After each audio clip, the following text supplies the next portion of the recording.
Hi, my name is Bilal Hijazin, and I want to talk about today about improving mental health in patients diagnosed with depression through physical exercise. I hope I make this presentation uh, enjoyable and very informative. Good, thank you. So, we will talk about depression. We will talk about the target population and why did I choose it, and the importance of addressing that target population in itself, the available treatments, and also suggestions. Suggestions about what? I know it sounds a bit vague, but we will talk about it in the last slide. So, what is depression?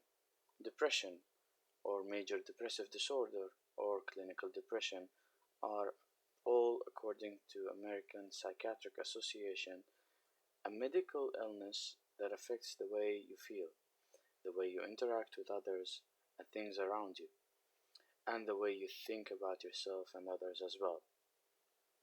While depression have many predispositions that makes a person more likely to feel depressed and being diagnosed with depression, it may manifest itself at any age and without any dispositions like we said before. And people experience depression may experience many signs and symptoms such as hopelessness, losing interest, losing interest in many things that were once very interested, loss of energy or fatigue, have negative thoughts about themselves and different thinking and difficulty in thinking and making decisions.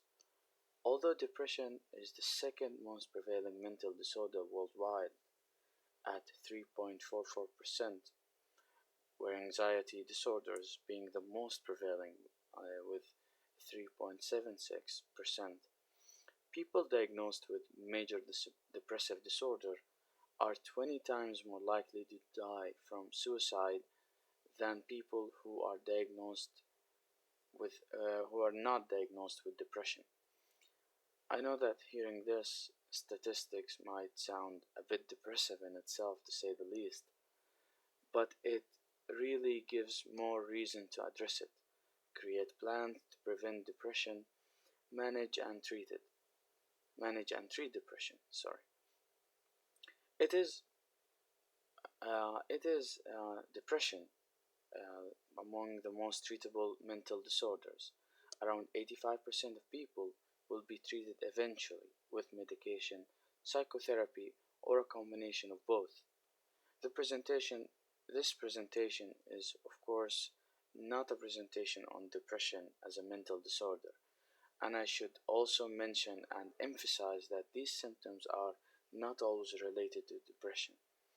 It could be side effects of certain medication or certain metabolic disorders like hypothyroidism, or certain mineral and vitamin deficiencies such as iron deficiency and vitamin D and B12 deficiencies. And I will always say this again and again. Always consult your doctor first before diagnosing yourself with depression. So, the target population. What are the age groups? And why did I choose these age groups in particular? The age groups that I chose to investigate more was from 30 years old to 64 years old for both men and women. According to a report from 2017 from the World Health Organization, the global prevalence for depressive disorders according to age and sex showed that age groups from 30 to 64 showed the highest percentage among all age groups, and for both male and female. Also, a projection of population by age showed that age groups from 25 to 64 will be almost 6 billion, which is the largest number in all age groups. And I know 25 is not among the population target group that I chose, but it is among the whole age group. So, why is it important to address this issue in these age groups and not others, in my opinion, of course? There are many reasons for addressing depression in these age groups.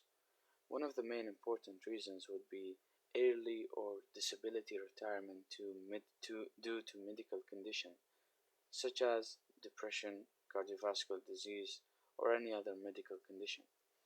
A study about depressive symptoms and heart disease concluded that cardiovascular diseases were more likely to be associated with depression symptoms. And now this study alone would not make much sense.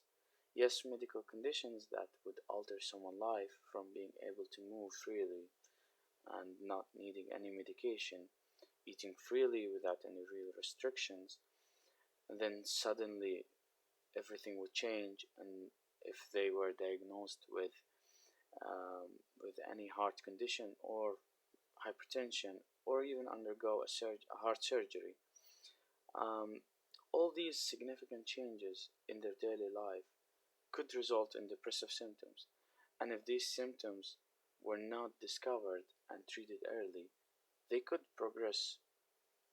Anyway, the other study talks about, and another study talks about physical fitness and how it is inversely associated with risks of disability pension or early retirement. This study also mentioned that disability pension was associated with cardiovascular diseases, and healthy individuals who exercise regularly were unlikely to get disability pension if they retire early, or they would retire normally at the normal age retirement. Another study concluded that, on average, depressed individuals retire 1.5 years earlier than their non-depressed co-workers or counterpart on average. Another study that I want to mention before we move on to the next slide is a study that concluded that depression is the most powerful discrimination, the most powerful indicator between physical activity and non-active men. This study was conducted in 1983. In 1983, they already knew that physical activity reduces the risk of depression in 1983. And of course, sedation, which is physical inactivity, and what it leads to in other medical conditions, such as hypertension and cardiovascular diseases. From an economic point of view, too, depression was associated with more work absent days and reduced productivity. It is estimated that major depressive disorders causes a capital loss of almost $2 billion a month. All these reasons to address this age group, as this age group is the working force of every nation. So, what are the available treatments, and how can physical exercise be integrated and or compared to it? So, there are many treatments for depression. It ranges from medication only, psychotherapy only, or a combination of both. Of course, we will briefly explain some of them and how effective they are for treating depression. So first, we will talk about psychodynamic psychotherapy. Of course, like I said before, this is only going to be a very brief explanation, and if this psychotherapy is effective or not, because I will talk only about 3 psychotherapy interventions. So, psychodynamic psychotherapy, it relies on the interpersonal relationship between the client and the therapist, more than other forms of depth psychology. It is not very effective in treating depression in comparison to other methods, and it has been proven lately that it is not very effective in treating many of the psychological disorders that are there. Next, we will talk about interpersonal psychotherapy. It is a brief, unattached, focused psychotherapy that centers on resolving interpersonal problems and symptomatic recovery. It is an empirical supported treatment that follows a highly structured and time-limited approach, and it is intended to be completed within 12 to 16 weeks. It is one of the most effective methods to treat depression. Combining it with exercise would actually increase its potential effects. Cognitive behavioral therapy, which is a psychosocial intervention, and it aims to improve mental health through changing thoughts, beliefs, and the attitude toward the surroundings.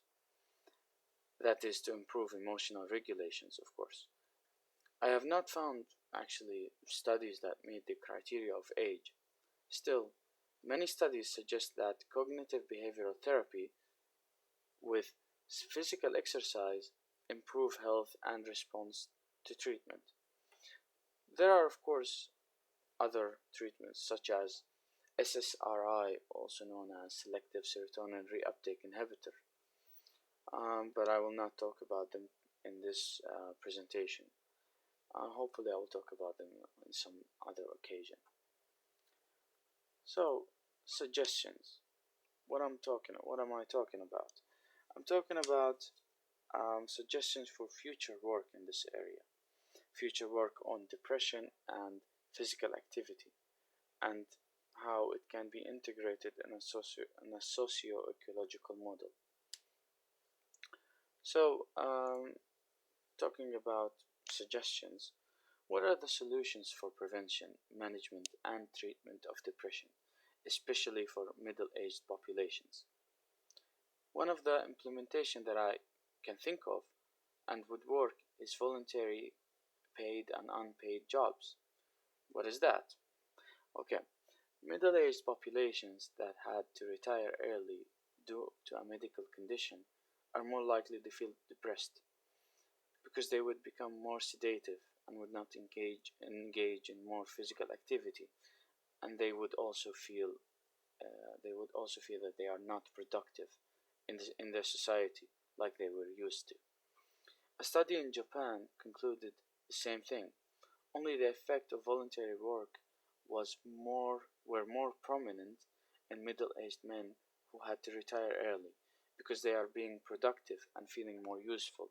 Thus, depressive symptoms were less likely to occur in them.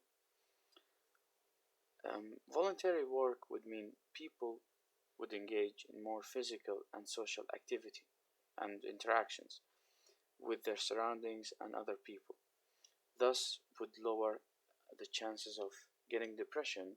And if they have depression, or if they have and begin to show depressive symptoms, the social interactions with others and the physical activity that they will do through voluntary work would actually reduce or eliminate depression without the need of medical intervention, for example. Another solution that would be to integrate primary care with depression treatment and include physical activity as part of the treatment. There have been many studies about it, but all of the studies that I read concluded that there were many barriers that stopped this from expanding to a certain degree that would ultimately integrate primary health care with mental health care and improving mental health and managing depression with these patients. So, where were we? Yeah, okay.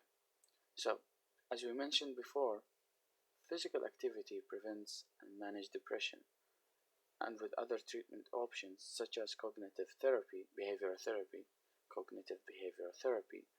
we can implement a model that starts with primary care for depression screening, and most patients visit their primary care physician anyway on a regular basis.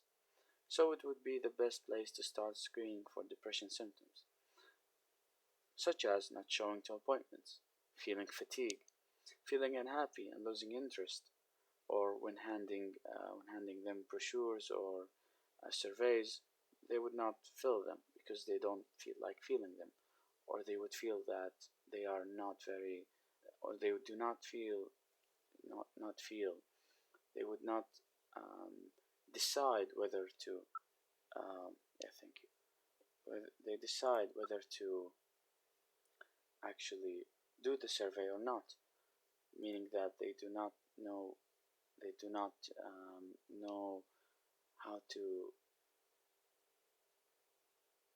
decide.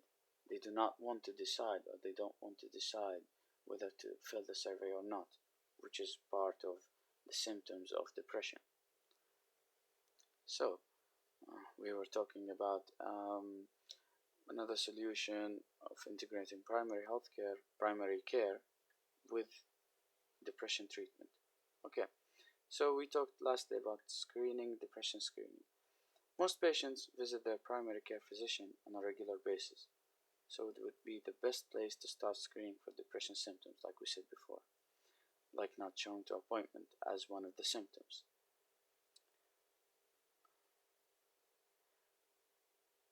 And if patients show depressive symptoms, they would be referred to a community nurse and social workers to discuss the situation with the patient himself or herself, and to further enhance the treatment options if they choose, and hopefully they choose to start treatment. Of course, the implementation needs policies to implement such solution in primary care. Once we start to create change in daily lives of depressed patients with exercise and therapy, we will see some improved health for the population in general.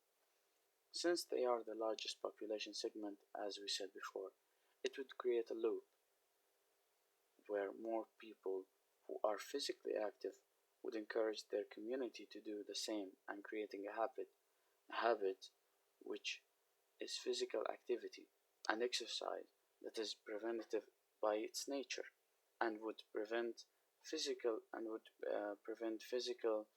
and psychological illnesses. I know it might be far-fetched, but the evidence are overwhelming and the benefits are huge. And this psychosocial model, or this model, in my opinion, would be easy to implement, and the training would not take that much. The resources would not be, I'm sorry, the resources that are needed to do a project like this would not be huge as other treatment options, but the idea that depression and physical exercise can be together, and physical exercise can actually reduce depression, is an idea that needs to be implemented first in everyone's mind. Once we can implement this idea, physical exercise and physical activity as a solution and preventive measurement to depression would actually be easily implemented once social acceptance is there. So here are the references. There's a lot of references. You can stop at any point to look at them. And that's it. Thank you, and I really hope you enjoyed this presentation. And I hope also that it benefits you in any way. Thank you.